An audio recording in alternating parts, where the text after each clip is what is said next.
Good morning all of you. हम पढ़ेंगे आधुनिक भारत का इतिहास से संबंधित कुछ प्रीवियस ईयर क्वेश्चंस है और उनमें हम देख रहे हैं ईस्ट इंडिया कंपनी का भारत में विस्तार। ओके, तो हम सबसे पहले जो क्वेश्चन है, क्वेश्चन नंबर 1 है, किसने यह घोषणा की है कि बहादुर शाह की मृत्यु के पश्चात जो मुगलों को राजा की उपाधि नहीं मिलेगी। ऑप्शन नंबर 1 है लॉर्ड डलहौजी, ऑप्शन नंबर 2 है लॉर्ड कैनिंग, ऑप्शन नंबर 3 है जॉन लॉरेंस और ऑप्शन नंबर 4 है लॉर्ड एलन। ओके, आपके इसका सही आंसर होगा लॉर्ड कैनिंग। सही आंसर है आपका Lord Canning. Okay, Lord Canning governor general था भारत का 1857 की क्रांति के समय। 1857 के समय भारत का गवर्नर जनरल कौन था? Lord Canning. ओके, जो इसका जो सही आंसर है वो है लॉर्ड कैनिंग। लेकिन जब हम देखते हैं कि मुगल शासक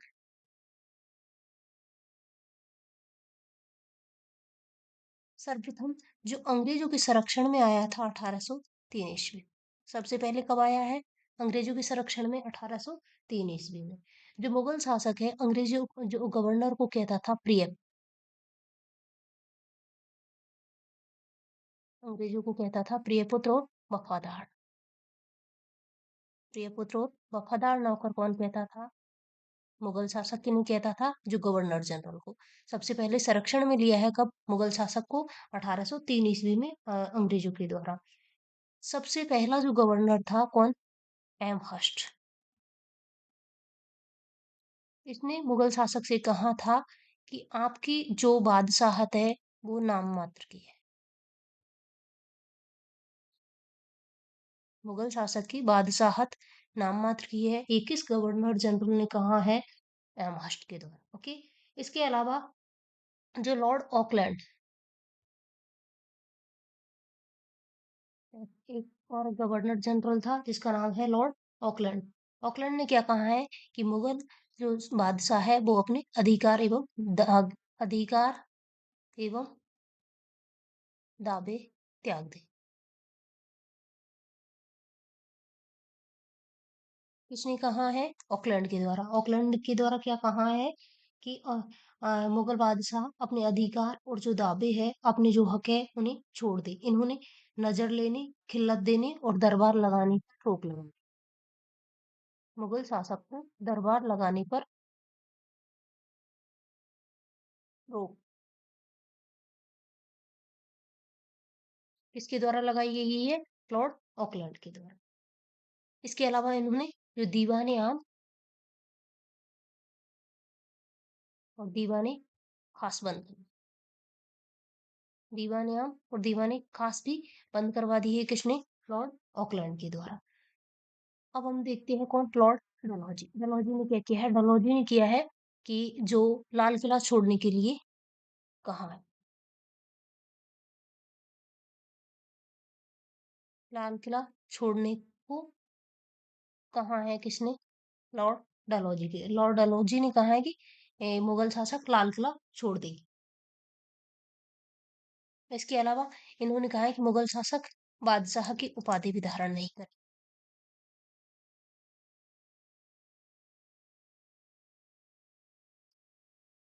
बादशाह की उपाधि धारण नहीं करेंगे। इसके अलावा लाल किला खाली करने के लिए कहा है किसने? लॉर्ड डलहौजी के द्वारा। जबकि लॉर्ड कैनिंग ने क्या कहा है? जो भारत के उस समय मुगल बादशाह थे कौन? बहादुर शाह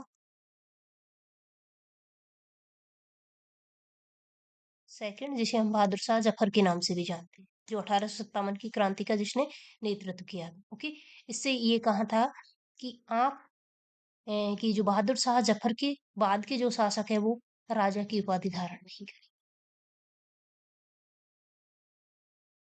राजा की उपाधि धारण नहीं करेंगे। इसके अलावा जो बहादुर शाह जफर है उसे अपना उत्तराधिकारी चुनने का अधिकार भी नहीं है। उत्तराधिकारी नहीं चुन सकता। ओके, तो इसमें आपकी किसने घोषणा की है कि जो बहादुर शाह जफर की मृत्यु के पश्चात मुगलों को राजा की उपाधि नहीं मिलेगी? ये घोषणा की है किसके द्वारा? लॉर्ड कैनिंग के द्वारा। लॉर्ड डलहौजी ने क्या कहा था कि लाल किला छोड़ देंगे और उसके बाद बादशाह की उपाधि धारण नहीं करेंगे। ऑलराइट, सबसे पहले मुगलों को जो मुगल शासक को संरक्षण में लिया है 1803 ईस्वी में। मुगल शासक गवर्नर जनरल को प्रिय पुत्र और वफादार नौकर कहता था। एमर्स ने सबसे पहले क्लियर किया था कि मुगल बादशाहत है वो नाम मात्र की है। ऑकलैंड ने क्या कहा है? ऑकलैंड ने कहा कि आप जो मुगल शासक है अपने अधिकार और दावे त्याग देंगे। इसके अलावा जो दीवाने आम और दीवाने खास बंद कर दिए, और दरबार लगाने पर रोक लगा दी है किसके द्वारा? ऑकलैंड के द्वारा। और लास्ट है आपके लॉर्ड कैनिंग। और लॉर्ड कैनिंग के समय वहाँ जो भारत का मुगल बादशाह था वो कौन था? बहादुर शाह जफर। इसने बहादुर शाह जफर से कहा कि आपके पश्चात राजा की उपाधि धारण नहीं की जाएगी, और इसके अलावा आप उत्तराधिकारी का जो अन्य आपके जो नेक्स्ट उत्तराधिकारी होगा उसका चयन भी आप नहीं कर सकते। ऑलराइट, नेक्स्ट क्वेश्चन है, निम्न में से किस ब्रिटिश रेजिडेंट की रिपोर्ट पर फरवरी 1856 ईस्वी में अवध का विलय हुआ? ओके, इसका सही उत्तर होगा कर्नल आउट्रा। ऑलराइट, देखो अवध का विलय हुआ है कब? फरवरी 1856 ईस्वी। अवध के विलय के समय, अवध का जो ब्रिटिश साम्राज्य में विलय हुआ था उस समय अवध का शासक था वाजिद अली शाह। अवध का शासक कौन था? वाजिद अली शाह। एक क्वेश्चन यहाँ से ये बनेगा। दूसरा बनेगा कि अवध का विलय किस गवर्नर जनरल ने ब्रिटिश साम्राज्य में किया था? इसका आंसर है लॉर्ड डलहौजी। लॉर्ड डलहौजी ने अवध का विलय किस आधार पर किया है? कुशासन के आधार, कुशासन के आधार पर अवध का विलय किया था। वैसे नॉर्मली इन्होंने जो ब्रिटिश भारतीय रियासतों का ब्रिटिश साम्राज्य में विलय किया गया था उनके आधार थे गोद निषेध नीति। गोद निषेध नीति, इसे हड़प नीति भी कहा जाता है। इसके तहत क्या किया जाता था? जो अगर शासक के पुत्र नहीं है या उत्तराधिकारी नहीं है तो उसके साम्राज्य को ब्रिटिश साम्राज्य में मिला लिया, उसकी जो रियासत थी उसे ब्रिटिश साम्राज्य में मिला लिया जाता था। इसमें कुछ क्राइटेरिया भी होता था, लेकिन जो गोद निषेध की नीति है उसके तहत अधिकांश राज्यों का विलय किया गया, अधिकांश रियासतों का विलय किया गया है। उसमें है, पहली जो रियासत थी वो थी सतारा, 1848 ईस्वी में विषय विलय किया गया था। इसके अलावा जैतपुर, संबलपुर, बघाट, उदयपुर, झांसी और नागपुर। इन रियासतों को विलय किसके आधार पर किया गया है? गोद निषेध या फिर राजनीति के आधार पर। जबकि जो अवध का विलय किया गया है, अवध के विलय का आधार अलग ही था और वो था कुशासन के आधार पर। अवध के अंतिम नवाब कौन थे? आपके वाजिद अली शाह। विलय किसने किया है? लॉर्ड डलहौजी के द्वारा। ऑलराइट, नेक्स्ट क्वेश्चन है आपके, मालाबार के किस शासक ने 1766 ईस्वी में मैसूर से होने वाले मैसूर से होने वाले धावे को रोका और डच तथा अंग्रेजी व्यापारिक कंपनियों को नियंत्रण में रखने के लिए काली मिर्च के व्यापार पर अपनी शर्तें लागू की थी? ये आपके आया है नेट के पेपर में क्वेश्चन आया है दिसंबर 2020 और जून 2021 में। इसका सही आंसर है बामा पलासी राजा। देखो ये बामा पलासी राजा कौन था? मालाबार तक का एक शासक है। ओके, इसने क्या किया था? जो आंग्ल मैसूर युद्ध है,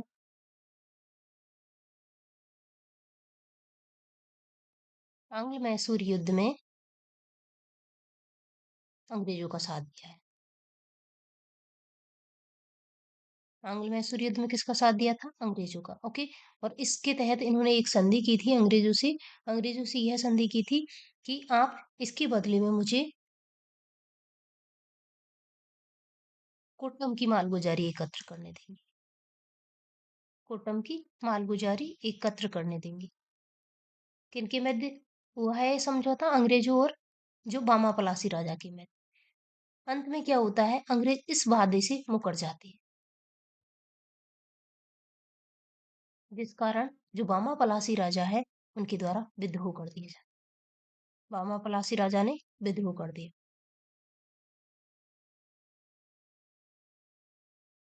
और कोट्टम से जो मालगुजारी थी वो देने को बंद कर दिया, यानी कि और बाद में इसने मालगुजारी देना बंद कर दिया। किसने? मामाकुप्पा से।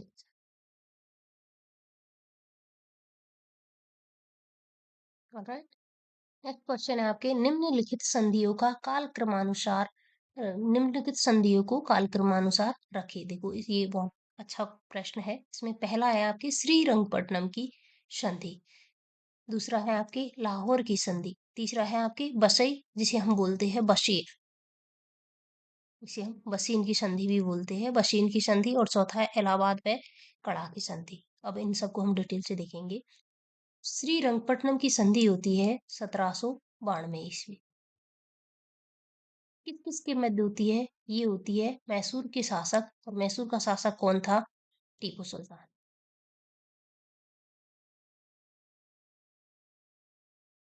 और वह टीपू सुल्तान व किसके मध्य होती है? अंग्रेज।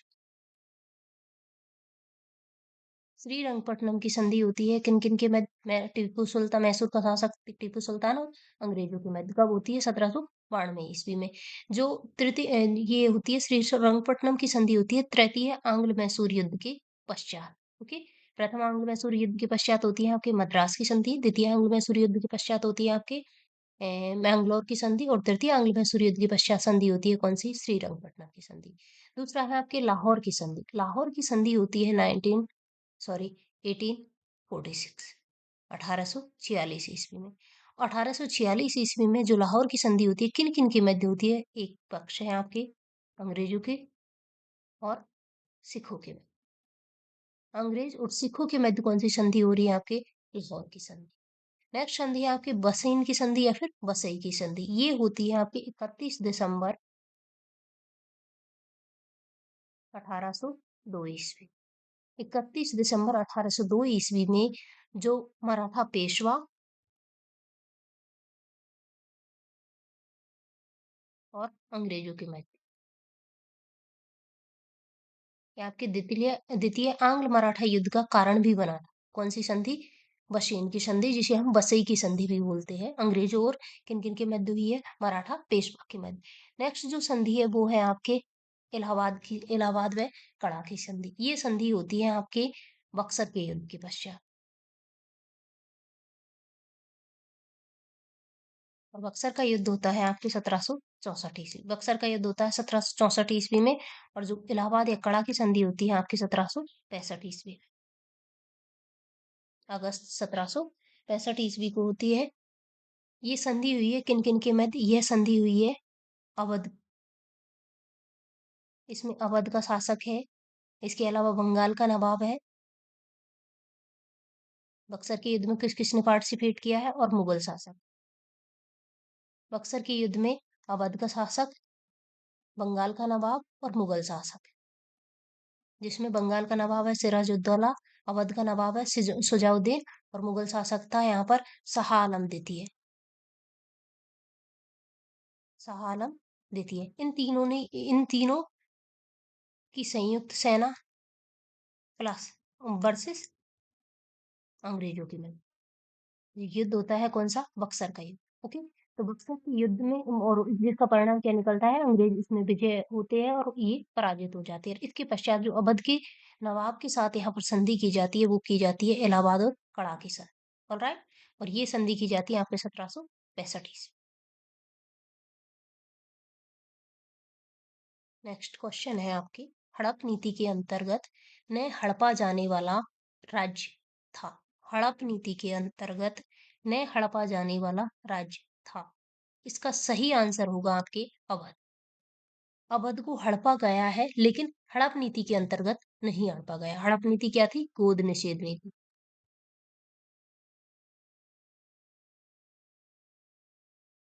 हड़प नीति क्या थी? गोद निषेध नीति। और ये गोद निषेध नीति क्या थी? इसके तहत क्या होता था? एक शासक है, शासक के अगर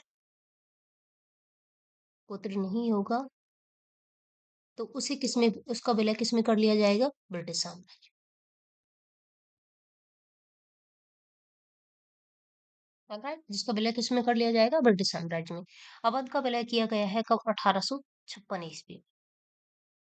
लेकिन इसका विलय जो गोद निषेध नीति या फिर हड़प नीति के तहत नहीं हुआ है, किस नीति के तहत हुआ है इसका विलय?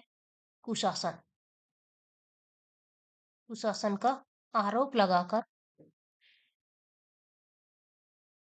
अवध का विलय कर लिया था। अवध का इस समय शासक था वाजिद अली शाह। वाजिद अली शाह अवध के अंतिम नवाब थे। और इसका विलय करने वाला जो गवर्नर जनरल था वो कौन था? लॉर्ड डलहौजी। लॉर्ड डलहौजी ने कुशासन की रिपोर्ट किसने बनाई थी यहाँ पर? आउटा। अवध का गवर्नर नियुक्त किया था, अवध का रेजिडेंट नियुक्त किया था। पहले स्लीमैन को नियुक्त किया था, लेकिन स्लीमैन जो अवध के विलय के विरोध में थी। कुशासन तो बताया है लेकिन विलय के विरोध में थी स्लीमैन। लेकिन आउटरम ने फाइनली रिपोर्ट बनाई है कुशासन की, उसके आधार पर विलय कर लिया है गवर्नर जनरल लॉर्ड डलहौजी के द्वारा। किसका? अवध। ओके, तो हड़प नीति के अंतर्गत नया हड़पा जाने वाला राज्य कौन सा था? आपके अवध। झांसी का विलय किया गया है आपके 1853 ईस्वी में। सतारा का 1848 ईस्वी में, 1848 ईस्वी में। नागपुर का 1854 ईस्वी में। ओके, तो सबसे पहले आपके विलय किया जाता है सतारा का, फिर जैतपुर, फिर संभलपुर, उदयपुर, बघाट, झांसी, नागपुर और अवध। इन रियासतों का ब्रिटिश साम्राज्य में विलय किया जाता है। किनके द्वारा? डलहौजी के द्वारा, लॉर्ड डलहौजी के द्वारा। नेक्स्ट क्वेश्चन है आपके, प्लासी के युद्ध के बाद सिराजुद्दौला की हत्या किसने की? पहला क्वेश्चन तो आपके यही बन जाता है कि प्लासी के युद्ध के समय बंगाल का नवाब कौन था? सिराजुद्दौला। ओके, इसमें ऑप्शन नंबर ए है रॉबर्ट क्लाइव, ऑप्शन नंबर 2 है मीरन, ऑप्शन नंबर 3 है मीर जाफर और चौथा है आपके है शौकत जंग। इसका सही आंसर है मीरन। मीरन कौन था? देखो, अब प्लासी का युद्ध होता है आपके 1757 ईस्वी। कब होता है? 1757, जून 1757, 23 जून 1757 ईस्वी को होता है आपके प्लासी का युद्ध। प्लासी का युद्ध किन किन के मध्य होता है? प्लासी का युद्ध होता है अंग्रेजों और अवध का, सॉरी, बंगाल का नवाब है सिराजुद्दौला।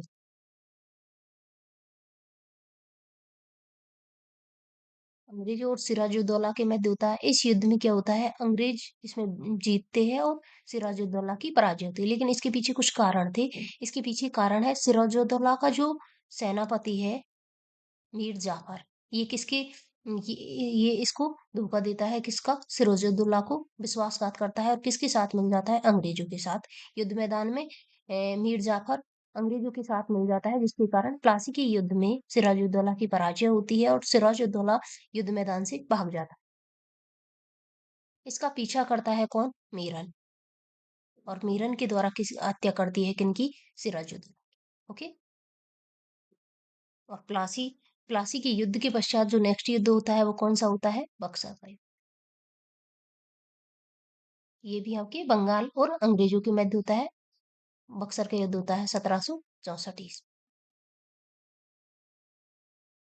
तो आज हमने कौन कौन से क्वेश्चन देखे हैं? हमने देखे हैं, क्वेश्चन नंबर 1 था आपके, किसने घोषणा की है कि बहादुर शाह की मृत्यु के पश्चात मुगलों को राजा की उपाधि नहीं मिलेगी? इसमें है, इसका सही आंसर है लॉर्ड कैनिंग। सबसे पहले मुगल शासक ब्रिटिश संरक्षण में गए थे कब? 1803 ईस्वी में, जो अब गवर्नर जनरल को कहते थे क्या? प्रिय पुत्र और वफादार नौकर। उसके पश्चात जो एमहर्स्ट ने घोषणा की है कि जो ब्रिटिश शासक है उसके पास वो नाम मात्र की बादशाहत है। उनके पश्चात उनके पास नाम मात्र की बादशाहत है। ऑकलैंड ने क्या कहा है? ऑकलैंड ने कहा है कि ब्रिटिश शासक अपने अधिकार और वादे छोड़ देंगे।